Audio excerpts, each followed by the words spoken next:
Deathloop was initially released on September 14th, 2021, and came to Game Pass on September 20th, 2022. As a big fan of Arkane, I was incredibly excited to jump into Deathloop. So much so that it was the game I bought a PS5 for last year, only to play it and not really enjoy my time with it. However, we're all in the spirit of dying again, so we're looping around to give Deathloop another go. We cover a new game every single week, so to make sure you're in the loop, hit that subscribe button. Deathloop was initially released on... Wait, we've been here before. We're here to let you know if Deathloop is worth your time. Time is on my side.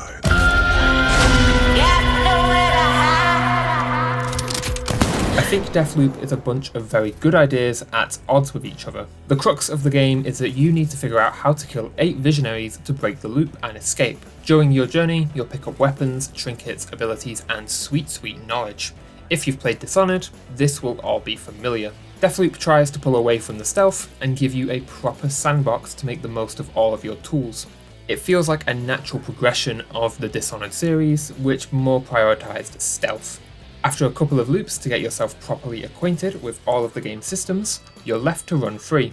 And this leads into my big problem with the flow of the game. The game is either hopelessly vague if you don't follow any leads and try to figure things out yourself, or horribly linear if you do follow the leads, which goes against the core idea of the game. Each area can be accessed in 4 time periods: morning, noon, afternoon, and night. The idea is that you explore the areas, learn about the visionaries, environments, and get yourself some nice gear, and then use that information to move on to something new, or to execute an objective. Following an objective marker goes against this, but at the same time, it's hard to go it alone because what you're actually looking for or trying to do is very vague. I really do like the idea to have 4 versions of each area, because as the day progresses, they do change, and you can make decisions to alter the flow of the day. This is a really great system, but the objective of learning about the visionaries is at odds with it. It does effectively capture the feeling of stumbling your way through a time loop, but that doesn't make for the best gameplay flow. Juliana is another great idea, a random event that can disrupt the player's plans. Juliana can be an AI, or, if you want, an actual player. You can choose to invade other players' games, and it makes for a fun game of hide and seek. The problem, once again, is that this is at odds with other gameplay systems, namely infusions. In Deathloop, like most other roguelikes, you do not transfer gear from day to day. You have to find it again, or infuse it. You do this with residuum, which you gather by scanning glitchy objects. I don't like that you have to scan these one by one, as it slows down a game that is trying to push you to be faster, but that's beside the point. If you die, you lose residuum. To save this currency, you have to escape back to the tunnels. This creates a great risk versus reward for each area. The problem with this system in tandem with Juliana is that Juliana locks the tunnels. You have to engage with her in order to escape the area. Or at least you have to hack this dish and make your way back. As this event is random, it pulls control away from the player. I think Juliana would have worked far better as a super tough enemy that pops up in the same way she does now, without locking the tunnels. But if you kill her, you get a great piece of loot. If you don't feel confident in taking her on, or you just want to bank your residuum, you can back up and escape to the tunnels safely. The reprise system is a solid iteration on death. Should you die, you'll get knocked back a little bit. You do the Dark Souls thing where you lose all of your residuum and have to get it off your dead body, but it does give you a few tries at a section before getting booted out of the loop for good. My gripe with this system is that it will drop you back into some sticky situations from time to time. Compared to the other issues I have with the gameplay though, this is pretty negligible. I'm very conflicted on Deathloop's gameplay, because the ideas here are really solid, and it's backed by some great feeling gameplay. Weapons feel fun to shoot, the environments have so many options, and going loud is a viable option that doesn't punish you like Dishonored. I just couldn't get properly into the gameplay with all of the systems feeling at odds with each other. I've played the refined version of this game, and it's called Dishonored 2. To wrap this up, I really do appreciate the greatness of the gameplay ideas present with Deathloop, but I don't think they work very well as an entire package. I've gone back and forth on the score here. but I'm going to settle on giving Deathloop a 3 out of 5 for its gameplay. You can have all the great ideas in the world, but in the end, it's the end experience that dictates the score. And it's on me to end it for all of us. On the brighter side, this game is gorgeous. The overall style of the world is just phenomenal. Very retro-futuristic with big neon signs, wild tech mixed in with more traditional architecture alongside some more wild buildings. There was always something fresh to look at, and it was always eye candy. The kicker here is that each area has 4 different variations with the different times of day. Each variant is wildly different, and this is a fantastic blending of gameplay, narrative, and art direction. Whilst we're on the topic, enemies are always easy to spot regardless of environment, but loot can be very hard to see. When I needed to grab a gun off the floor in a pinch, I'd have a hard time actually seeing one. Each weapon feels fun to fire. My favourite was this single shot rifle that sent enemies flying and has the single most satisfying reload I've seen in a while. Weapon designs are simply wild and all feel unique despite being relatively simple. I love the text that appears all over the place, giving you some context into Colt's train of thought without having him mutter to himself constantly. It's a very interesting and well executed idea, and I hope to see it pop up in some other games in the future. I think it could have some really interesting implications. Music is really great. The main menu theme is nice and somber, and the action is scored wonderfully when it kicks off. UI design is bad. I just did not like it. The in-game UI is really solid, but the menu once you leave the loop is terrible. You have the horrible mix of massive panels with a controller cursor. It always felt like I couldn't quite see everything I needed to, or the icons were too small to make out once I'd zoomed out enough to see everything I felt I needed to. Outer Wilds does an investigation menu right, and I wish Arkane had taken note. This just feels overbearing. We should also mention the settings menu UI. What is this? The descriptions overlap the settings menu and everything is the same colour.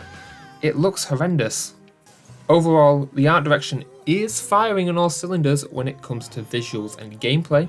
Deathloop is uniquely gorgeous, but sometimes that beauty is at odds with the gameplay. And at its worst, the UI makes figuring out what to chase next a tall order. Deathloop gets a respectable 4 out of 5 for its art direction. This is almost a 5, but I think the loot issue and the awful UI were enough to knock a point off. These things really should have been picked up in playtests, and I'm honestly baffled that they made it into a final product. Good morning, Blackreef. Another day, another death. Aren't time loops fun? Once again, Deathloop feels at odds with itself. The stars of the show here are Colt and Juliana. Their chemistry is top-notch, and Colt is a very interesting protagonist. Witty, charming, great dress sense, and a very mysterious past. Juliana works as a great foil to Colt, and her radio taunts are a joy every single time. I could listen to these two bicker about the weather, and I'd eat up every second of it. Bravo to both the writers and voice actors for bringing these guys to life. You did a really solid job. Environmental storytelling is also top-notch. The environments on their own are so layered with little details, but these are compounded by how each area changes narratively throughout the day, and how you can influence that narrative through gameplay decisions. It's really good stuff. I really like the gameplay narrative mix playing as Juliana offers. There's no better way to empathise with someone than to be them. The visionaries are pretty bland, but I don't think that this is the fault of them as characters, but the fault of how the nitty-gritty details of the world are told. Random documents and audio logs. I hate this shit so much. It pulls me out of the world fast enough to break the sound barrier. I'm here to shoot and loot, not to stop and read. Dishonored did this way better. It blended world narrative with personal narrative by just letting you talk to and observe people. There were documents and audio logs, but they were there to add extra depth to the world, not to tell the main story. In Deathloop, you get hints of this, but since everyone is actively hostile towards you, you can't exactly stop to ask them what they think of all this. Thus, the majority of the non-visual storytelling falls to reading documents or listening to audio logs, and it just sucks. The lore is nice, but the delivery method is truly terrible. Deathloop gets a 3 out of 5 for a very mixed narrative offering. She may kill me 1,000,000 times, but eventually, inevitably, I will break this fucking loop. Deathloop is a solid technical offering backed by a phenomenal suite of settings. We experienced no bugs whilst playing. Content-wise, you're getting a full single-player campaign alongside a very unique multiplayer mode. This is a full game and doesn't feel like it's missing anything. Arkane has provided a masterclass of settings. Controller settings lets you toggle sprint method, invert each axis, and swap sticks. There are sliders to adjust inner and outer dead zones, each axis of camera axial dampening, each axis of sensitivity, added sensitivity for aim down sights, and each axis of camera acceleration. Camera progressive acceleration can be toggled, camera input control has a few options, you can choose how auto aim works and there's a slider to adjust strength, vibration intensity has a slider, and you can toggle photo mode quick access. Controls can also be completely remapped to your liking. Gamma and brightness can be adjusted separately, and you have the options between performance and visual mode. We played on visual and noticed no dips in performance. Field of view has a slider, and camera motion blur can be reduced or turned off, and it should. You can also completely customize colors to indicate neutral, friendly, and enemy laser beams. Audio has sliders for master, music, SFX, speech, and audio language volume. You can turn on 3D headphone audio if you have the right headset, and choose your dynamic range. Gameplay does a lot to let you fully customize your Deathloop experience, and I want to take a moment to say how much I appreciate settings like these. You can toggle the amount of reprises you get per area up to infinite. Aim assist lock can be turned on or off. Hacking, aim, and warm-up mode can be toggled between press and hold. There is a toggle to make every attack of yours a one-shot kill. You can dictate loop stress, which is how hard the game is. You can also dictate loop quality. Higher stress equals higher tier loop by default, but you can bend those rules to your liking. Game speed can be adjusted. You can enable the option to tag multiple enemies at once. Head bob has a slider. Dual-wield crosshairs have the option to be separate or combined. You can toggle automatic cover lean and choose your gadget cycle mode. Auto switch to next weapon can be enabled, and empty weapons can be removed from your quick cycle automatically. You can also choose to auto-equip weapons when you pick them up. You can choose if you wish to start missions with your gadget hand empty. You can choose the push direction for the Kinesis ability, and invert push and pull in line with your Y-axis invert settings. Finally, you can choose your crossplay platform and input method. Language and subtitles has major language options for text language. Subtitles can be enabled, their size and colour tweaked. Background opacity has a slider, and you can choose to have the speaker name be shown. You can choose unique colours for every type of speaker in the game. There is no preview box for the subtitles you put together in the menu, but the base subtitles are nice and readable. HUD text size, background opacity, and marker size can be tweaked. You can toggle tutorial and regular notifications. Health and power meters can be displayed. Crosshairs have a few different styles, and you can have their size, colour, and assistance colour changed to your liking. You can also enable Y offset for crosshairs, but there is no description for what this is. Hacking VFX size can be tweaked and its colour changed. You can choose to display the following HUD elements individually: target notifications, discovered locations, pickup logs, interactions, weapon HUD, equipment prompt, crouch HUD, game speed icon, information messages, objective markers, awareness markers, and floating messages. You can also choose the colour of floating messages. Finally, you can replace handwritten fonts with typeface and choose the speed of the blasted menu cursor. Accessibility lumps in all of the accessibility settings from the other menus. This is always really nice to have. There is also a button to reset Colt's progression, as there are no additional save slots. Overall, I am massively impressed with the content and settings offering of Deathloop. Arkane have put together a full, polished package for you to have fun with. That's how it's done. 5 out of 5. Nowhere to run to, baby.